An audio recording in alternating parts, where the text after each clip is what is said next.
Nick and Charlie break up. After 3 seasons of surviving everything, the bullies, the closet, the darkest year of Charlie's life, the finale film does the one thing the show never dared to do. It splits them up. And it's the best decision Heartstopper ever made. Full spoilers from here. You've been warned. Welcome back to Show Slab. If you watched my full seasons 1 to 3 recap, welcome to the other side. This is the spoiler zone. In the next 8 minutes, the whole movie recapped in 2 minutes, why the breakup had to happen, the beach scene that mirrors the comic's final pages, and where every single character ends up. Speedrun first, so the ending lands. The setup. Final year at Truham. Charlie is thriving. Running for head boy, more independent than we've ever seen him. Nick is not. University is months away. Leeds is calling. And the question season 3 planted, who is Nick Nelson without Charlie Spring, is now a countdown clock. The spiral. And here's the film's big swing. This time, Nick is the one who's struggling. The boy who was everyone's rock starts binge drinking to numb the dread. He gets overprotective, cagey, distant. After a rugby injury, Charlie builds him a blanket fort, lights, pillows, the works, and gives him a camera to document his final year. And that's where Nick finally cracks. He's been having a recurring nightmare where Charlie dies, and Nick blames himself for missing the signs. All that anxiety, all that drinking, it was guilt and terror wearing a rugby shirt. The breakup. But one confession doesn't fix a spiral. The pressure keeps building until it detonates in one explosive argument. Charlie, frustrated at being shut out by the person who taught him to open up, and Nick and Charlie break up. Yes, really, the time apart. And the film lets it hurt. Charlie leans on the group.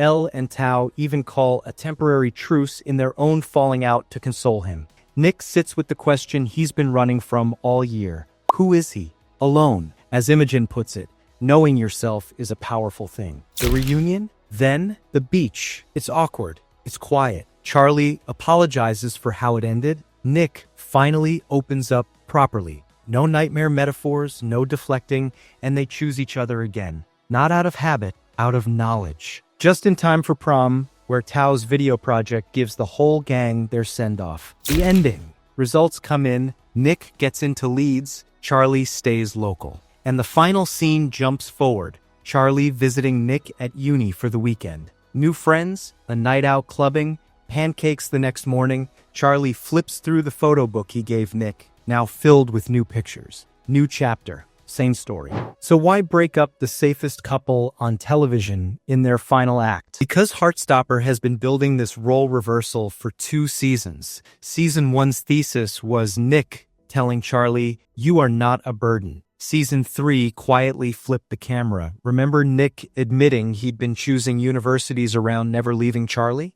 The film is that sentence weaponized. Charlie's arc was learning to ask for help. Nick's arc, the one the movie completes, is learning that loving someone can't be your entire identity. That's why the breakup isn't a betrayal of the show. It's the show's argument. Nick and Charlie at the start of the film are trying to freeze time, cling harder, drink the fear away, never talk about September. The breakup forces both of them to stand alone for the first time since that form room high, and only then does the reunion mean something. They don't get back together because they can't function apart. They get back together because they finally can, and they still choose this. The film even says it out loud. They're different from the typical teen romance.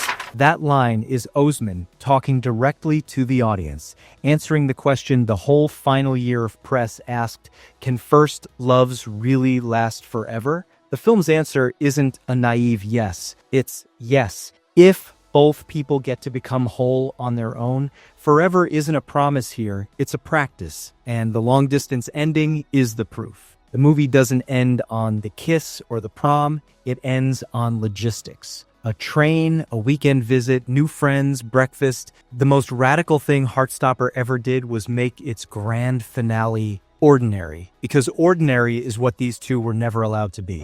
If one scene unlocks the movie, It's the beach reunion, and it's carrying 20 years of Heartstopper history. The beach is the Heartstopper location. Season 1 ended there. Nick and Charlie running in the surf right before Nick came out to his mom. The gang's beach day in Season 3 is where Isaac came out to Charlie. The beach is where this story goes to tell the truth. And here's the deep cut for the comic readers. Alice Oseman ended the Heartstopper webcomic, the final pages published this year, with Nick and Charlie hand in hand on a beach. The film's reunion isn't just a callback to Season 1, it's the show and the comic ending in the same place on the same image, screen and page, closing the loop together. Notice also who fixes it. Charlie apologizes first. Charlie is the steady one now. The kid who once believed everyone was better off without him is the one holding out his hand. That's not a detail, that's the entire series' growth,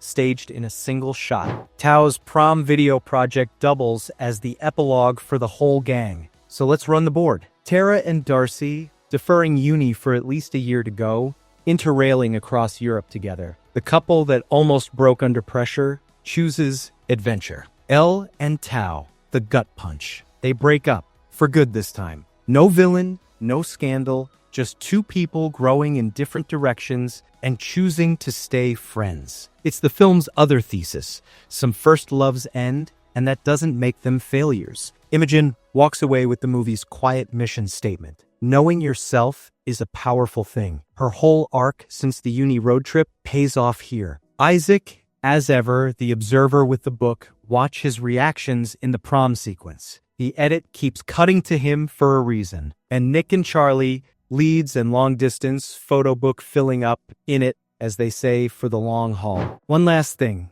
This isn't quite goodbye. On July 24th, 1 week after the film, Netflix drops Heartstopper ending on a high, a 35-minute behind-the-scenes special. Never seen footage, cast and crew interviews, and the story of how a webcomic became all of this. I'll be covering it. Subscribe so you don't miss that breakdown. So, be honest, did the breakup make the ending better, or did Heartstopper not need to go there? And which goodbye hurt more? Nick and Charlie's almost ending, or Elle and Tao's real one? Comments below. If you need the full journey before this finale, my complete seasons 1 to 3 recap is on screen now. Every episode, one video. Subscribe to Show Slab and go say hi one last time. See you in the next one.